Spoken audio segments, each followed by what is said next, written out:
Julian Assange is, of course, being extradited to the United States. He had a stroke yesterday. He has He had a said, stroke yesterday? yeah, Now, he what? suffered a stroke. I don't think it was yesterday. I think it was during the trial. I saw Was an it? interview. Well, Yeah, I I know saw an WikiLeaks interview with. confirmed it yesterday. Well, it was confirmed yesterday. It came out yesterday, but it was during the trial. Oh, okay. All Because right. I just saw an interview with Nils Meltzer, who is the UN Special Rapporteur, and I've got some information to provide on what he had to say. But go on. No, that's okay. Good. Go ahead. If you have anything, then yeah, go ahead. Well, anyway, I was watching this interview on RT with Nils Meltzer, who is the UN Special Rapporteur in charge of human rights. And he just wrote a book called The Trial of Julian Assange, basically because he couldn't get any of the authorities to listen to him. Oh, was he the guy? I'm sorry to cut you off. Was he on the Taibbi and Halper podcast recently? Like a couple days ago? But I didn't see him there. Yeah, I saw that. Okay, yeah. I think that's the right guy.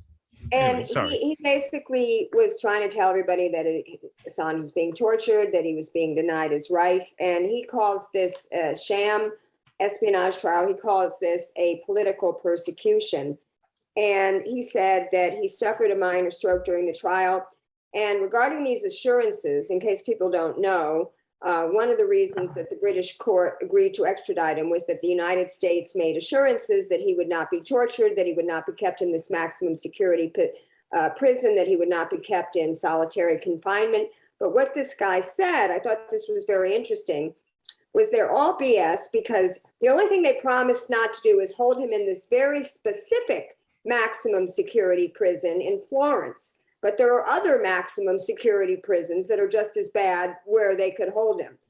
Also, they said that they would not use one specific isolation regimen on him, but apparently only 50 people in the United States are being confined under that regimen, but 80,000 people are confined under a different isolation regimen. So he could be confined under that. And the final thing that he said was bullshit was they said that they would let him serve out the rest of his confinement in his native Australia, but that is only after all other legal remedies have been pursued.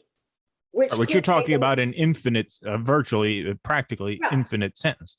He actually said it could take 10 to 15 years to exhaust all the appeals. You know what I'm saying? Right. So, and then the thing that he also said they found out, but if he gets convicted, what I'm saying is if he gets convicted on the, upwards of a dozen charges that he's currently facing, and they're saying that you have to serve all that time before you can go to Australia or start this confinement. I mean, he'd be dead by then, right? Well, I mean, he's 50. I don't think that was the point. I think the point was while he's still appealing this case, whatever the U.S. convicts him of, he's going to appeal. Whoever convicts him, he's going to appeal. Oh, okay. Oh, I understand. Okay, I understand. Held in the United States until he's exhausted those appeals. Got it. Okay, I understand. Which could take 10 to 15 years. And the other thing that he said, because I haven't been following the details of this case that closely. I mean, I had on my show, this was kind of a thing to pull off. I had a remote correspondent when his father and his brother spoke. They were doing a tour of the United States, and they spoke in Los Angeles. And my friend Marcy Winograd from Code Pink and Jody Evans was hosting him on the beach there in Venice. I was able to live stream that presentation that he made and then interview them. But I haven't been following the details of the case that closely. So I was shocked to find out that the CIA was planning to abduct him from the Ecuadorian embassy and assassinate him. Did you know that? Yes. I mean, this is just unbelievable. Well, and that's one of the arguments they're making on appeal. How can it be humane to release the man to a country that was plotting his murder? Like, how can that, how could you see a way clear to that? But it's such a political trial. I mean, what, England? This is the country that shielded Pinochet.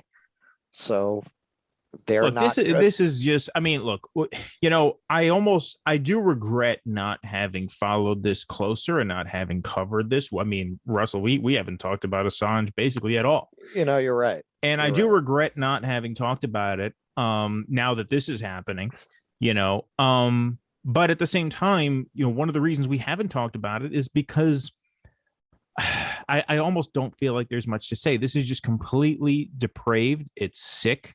It's inhuman. This is a country that has really no claim to any legitimacy on the world stage except for its outsized military footprint and the size and scope of its security apparatus, that is just deciding that anyone who exposes the barbarism that undergirds our imperial project is going to be tracked down, and we're going to do with them what we want. Yep. And that's it. And it's just might makes right, brute force. Fuck you. We're doing this because who's going to stop us? And who is going to stop them? Well, I mean, this is the same week that Donziger was just released from prison back to house arrest. Back to house arrest, yeah. So, what justice are you talking about? Right. I mean, that's one of the things. Like, it's heartbreaking to see this happen to a guy. To see his mental health just deteriorate, his physical health just deteriorate. I mean, they're killing him slowly. They're treating him. I mean, this is like a William Wallace job, where they're fucking torturing this guy. They're torturing this guy to death to make an example of him, that we will not have the crimes of our military state exposed. And that's it. I mean, I do want to play. And so anyway, sorry, I will let you guys have a couple more minutes, but I do want to play the Morning Joe clip that's been making the rounds about this. It's only 2 minutes, but one of the things I feel inspired to talk about this is that now that the media is covering it, I feel like we can attack it from a media critique standpoint, because in terms of the substance of the case, that's all I got to say. This is just barbarism. This is just sadism. This is just cruelty. This is just vulgarity. There's nothing else to say. It's depraved and sick and evil. It's a country. It's a dying country governed by lawless, soulless, murdering thugs who are torturing this guy to death in plain sight, and no one gives a shit, and no one's going to stop them. And that's not the problem is that, Obama was not going to extradite him. And, Biden was Obama's VP, and he's always talking about, that he was going to give us the second term or the third term of the Obama administration. And all he's doing is pursuing, the Trump policy. Right. And what changed between when the Obama Justice Department said we were not going to extradite him? What changed? Nothing about his acts during the Iraq war changed. The only thing that changed is he went after their gal in 2016. And that's what Greenwald put out a whole video about this. He says the Obama Justice Department said, this is too much of a slippery slope. We're not going to extradite him because it would set too dangerous a precedent for a free press. And now all of a sudden, Biden is letting this happen. Why? Well, why? There are two things that Joe Biden has always loved. It's imprisonment and student loans. I mean, the only thing that would make this sweeter for him would be if Julian Assange owed the U.S. student loans. Right. Yeah. He had some Harvard debt that he hadn't paid off yet. Yeah. But I mean, it's sick. It's absolutely sick. This is authoritarianism. This is why, I mean, Jordan Chariton, Lauren, I believe you retweeted this.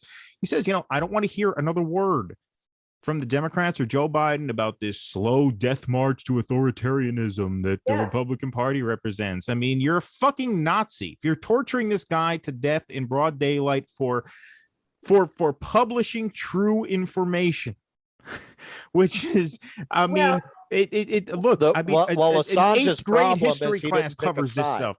What's that? He actually acted like a journalist and didn't pick a side. Well, if he had picked a side, he'd be getting protected by somebody. Well, he doesn't have a patron in the government because he went after both sides. Right. If he had published the Donald Trump's tax returns in 2016, he probably wouldn't be getting extradited right now. Nope. Well, let's play the Morning Joe clip because I'm interested to hear what his take was on this. All right. This is really... I can imagine. Well, to make matters worse, it's not just Morning Joe. It's Morning Joe and Claire McCaskill. riffing Oh my on God. Julian Assange. All right. That's what alternative podcasters have to watch for eternity when they go to hell. Well, you know, I listened to Useful Idiots because they did a live stream on this and they put this out on their audio feed. And I was driving around all day when it came out. And Matt Taibbi, they were playing this clip. And, you know, Matt Taibbi is a mild-mannered guy. Like, Matt Taibbi does not get hot. Right. And he was getting hot listening to this. Like, it is the most animated I've ever really heard. All right. So let's take a look at this. And, you know, all right. Should we play this straight through or should we pause it? All right. It's only 2 minutes. I mean, I haven't seen it, so I can't comment. Okay. Then we will play it straight through. Claire McCaskill, there is a lot of smoke surrounding Julian Assange. Of course, there were the charges in Sweden that were subsequently dropped. Okay. I thought we were playing it straight through. Go ahead. But doesn't she look like a woman who might have like lured children to a gingerbread house? Yeah. Oh, you like a Hansel and Gretel? Again. Yeah, it looks like she might have children locked in the basement. Here we have the profiling here. Go on. Stop looking up people based on their looks. Hey, if you want to say I'm profiling witches, guilty as charged. Okay. All right. You're a witch hunter. A literal. You're on a literal witch hunt. I'm literally. I have the book with the silver stake inside it. All right, let's do this because Lauren's been live streaming for 2 hours. She's got to go soon. So let's play this clip. Claire McCaskill, there is a lot of smoke surrounding Julian Assange. Of course, there were the charges in Sweden that were subsequently dropped. There is the hacking and his vendetta against Hillary Clinton. There's information that was released that showed military malfeasance by the United States. But, you know, it's so interesting that it used to be the far left who opposed George W. Bush's wars in Afghanistan and Iraq who made this guy a hero under the guise of the First Amendment. And then when he started leaking information against Hillary Clinton, it became the Trump right that suddenly held Julian Assange. So, but let's just forget the politics. Actually, the far of left this. didn't have a problem with that either. The far left appreciated that as well. Prosecutor, you're given this case, and you've got a guy who's stolen thousands of documents, pages of highly classified national security documents, release them to the world. Exactly. See, so you're having the same problem. That is fucking lying. I knew we were going to have this problem. And they let this guy who's a news broadcaster make this statement, and I bet she doesn't correct him, right? Claire McCaskill, you're profiling again. Well, you're profiling. Not based on the way she looks. Look. This is what I knew. You can't say hello, my pretties. This is what I knew was going to happen. I knew we were going to have a tough time playing the whole clip. So yes, he the total lie that he stole the information. First, he starts by saying Julian Assange with the hacking and the vendetta against Hillary Clinton. Right. Sort of being deliberately vague about what the accusation, but he says hacking. Julian Assange is not a hacker. Julian Assange is a publisher. So he's not a hacker, number one. Number two, this claim that the material that WikiLeaks published endangered the lives of troops is completely unsubstantiated, number one. And number two, I believe it was I could be getting this wrong, but I don't think so. I believe it was the Obama Defense Department that even said there was no evidence. Like they said none of our troops were endangered by any of the information that he let out. So there's no evidence for it. The Obama government admitted that no harm was visited upon anyone's head based on this information. It's complete bullshit. It's complete nonsense. I want to clarify something because, again, I want to state that I'm not following this case very closely. But isn't the difference between why they're prosecuting this publisher and not, say, The Guardian or the New York Times that published the same information aren't they saying falsely that he instructed Chelsea Manning how to hack? Wasn't that part of the charges? I don't believe I think it is that he instructed Chelsea Manning on how to cover her ass for the fact that she hacked.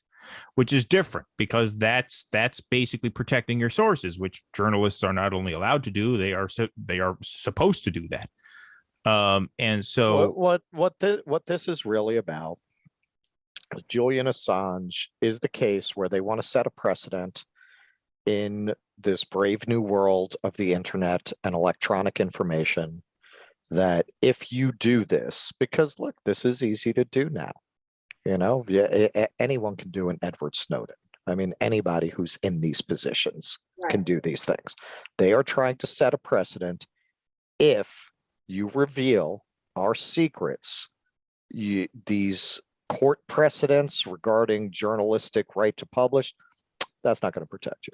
We are going to fuck you so hard that even if someday, 30 years in the future, you're exonerated, you're not going to be alive to see it.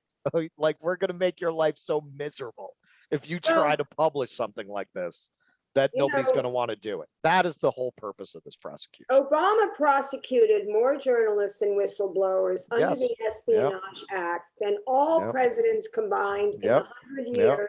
Mr. Constitutional Scholar. Since that act was enacted, and even he was not going to extradite this guy, and they do it on International Human Rights Day, no less. Yeah. So I mean, you look at that just shows they have a sense of humor. I mean, you look at the last 4 presidents. I put this up in a little impromptu post last night. You had George W. Bush committing the war crimes that WikiLeaks exposed. Then you had Barack Obama first deciding to sort of forgive and forget those war crimes, including torture, not go after any of them. And as Lauren, you just said, prosecuted an unprecedented amount of journalists using the pretext of the Espionage Act. Then you had Trump, one of the biggest pussies in the history of the world, running as this anti-establishment thumb in the eye of the military-industrial complex and, national security state. You had Tucker Carlson, of all people, pleading with him in the last weeks of his term to pardon Julian Assange. And he doesn't do it because he's too much of a fucking pussy. And then you have Biden, this just like senile, pants-shitting, non-entity company man who is like not even worth petitioning to do the right thing because we know he's just a cog in the machine. And so it's just a pathetic situation. Let me play. We only have 1 minute and 12 seconds left of this clip. We haven't heard what the what'd you call her? The gingerbread lady? The candy house? Oh, what's canceling bread? It's not a gingerbread house. It's a house made of candy. Well, so it could be a gingerbread house. It's the gingerbread house. It is a gingerbread house. It's a gingerbread house. In the Hansel and Gretel story, Oh, okay. I didn't know it was ginger. I didn't know what the foundation. Yeah. All right. I knew it might have had. I knew it had candy trim. I didn't know what the build was. Put the lives of U.S. troops, of people who were working with the United States. Again, total lie. Did not put absolutely zero. No one has come forward. It's amazing how this charge gets repeated over and over again. Not a single person ever has come forward detailing how this information endangered a single person. Well, I mean, it's just, we've said it again and again, but it's just, it's obvious when you watch this. This is not journalism. It's not journalism. It's just propaganda. Well, that's why they are willing to sacrifice us on. Allies, collaborators in war zones in the gravest of danger. Under any scenario, you take politics out of it. And this is an open and shut case. This is not the Pentagon Papers. This wasn't Times editors rifling through documents, figuring out what could be released and what couldn't be released and explaining it. This was a guy that got stolen documents and gave it to the world. This is a pretty simple case. It's very straightforward. And the beauty of a trial, Joe, is that you narrow all of the extraneous stuff to the charges that are there against the defendant. And the charges in this case are that he was trying to hack into our military information that protects not just our country, but all the men and women in uniform around the world. This is really serious stuff. Forget about the power. Really serious stuff, except that none of what I just said was true. I'm pretty sure that's gingerbread back there behind her. Yeah, it does. Over her left shoulder. Yeah, you see Santa Claus there? Yeah, right, exactly. All right, got five seconds left. Let's see if she says anything else. Right and the left don't like Julian Assange or love Assange or love Julian uniform around gets the world. the MSNBC moderate Democrat dig, which is that if the right and the left don't like you, right? If the right and the left like you, it's because the reasonable people in the middle are right not to like you. Let's just really play serious stuff. Forget about the politics. The fact that both the right and the left don't like Julian Assange or love Julian Assange, depending on the circumstances. All right, I guess that was everything. All right. Well, Lauren, go ahead. Well, I mean, I'm going to get as mad as Taibbi on this, but you know what I'm getting mad about is media, because I've been in media since, I mean, pretty much high school. It's what I wanted to do, be a broadcast journalist, and I've seen the profession go down so horribly in the last 40 years. It's not even funny. I mean, forget about just the media consolidation and fewer voices. They are purely entertainment companies at this point. You would expect a media outlet like MSNBC, except for the fact that it's owned by Comcast, and that's not what they care about, is providing journalism. You would expect a media outlet like, you know, the New York Times even, or the Guardian, to be on the side and constantly writing about what an outrage this is, that they're prosecuting journalists, right? And they're not doing that. You know, it's left up to the human rights organizations like Amnesty International and this UN rapporteur. You know, he was basically saying he's going to bring it to the International Court of, let me see, did I write down the location of where that court was? No, I didn't write it down. I wrote it down on another piece of paper. But if this thing goes south, they're going to go beyond the Supreme Court and they're going to go to some international tribunal. It wasn't in The Hague, because I would remember The Hague. It was somewhere else. But anyway, I would like to know where are, and even on the left, they're writing about this this travesty, but there's been no activism on the part of left-wing media, you know? Right. They're just reporting it. When is your own profession going to be so, like, I know people who have had protests and rallies in front of CNN, like back in, you know, LA when I was living there, on behalf of Julian Assange. You know, the media should be doing this. They need to protect their own profession, but they're not doing it. Well, look, I mean, one of the things that Assange, Taibbi, Greenwald, Aaron Mate, one of the things that these guys have in common is that they are not only willing to be disliked by most people, but they kind of revel in being disliked by most people. And one of Taibbi's main critiques of the media is that journalism used to be a field that you got into because you wanted to tell the truth, whether it pissed people off or not. And you even kind of wanted to piss people off. You kind of wore it as a badge of honor if you were a difficult guy that people couldn't get along with and didn't like, and, you know, never knew if you were going to come out against them, because if the truth leads where it leads, and their job is to report it. And now it's the complete opposite, right? Because, you know, the media and the political establishment are so joined at the hip now. Like, now they all want to like each other. They all want to be friends with each other. It's a networking game now, whereas true journalists were never supposed to care about that. In fact, they were supposed to be allergic to that. They were supposed to actively not want to be a part of that culture. And that's why you have guys like Taibbi and Greenwald writing on Substack now, because they're persona non grata at the big publications, because the MO of those publications now is to make friends, not to make enemies. And journalism is really, it's about making enemies when you have to. And Julian Assange has made plenty of enemies by telling the truth, by exposing Democrats when necessary, and by exposing Republicans when necessary. Glenn Greenwald, same thing. Taibbi, same thing. Well, this is because they started to recruit journalists from the same social class. Exactly, right. That these people come from. So you don't have, I was thinking about this. There's somebody, I'm going to really mask this. There's somebody I may bring on the show who works for a major media company. And I was thinking about this, who, you know, produces news content for them. And I was thinking about this. And yeah, there are certain questions I wouldn't ask because I wouldn't want to jeopardize the guy's career. The whole media works that way. Yeah. Right. Before, the people who were the reporters were not of the same class.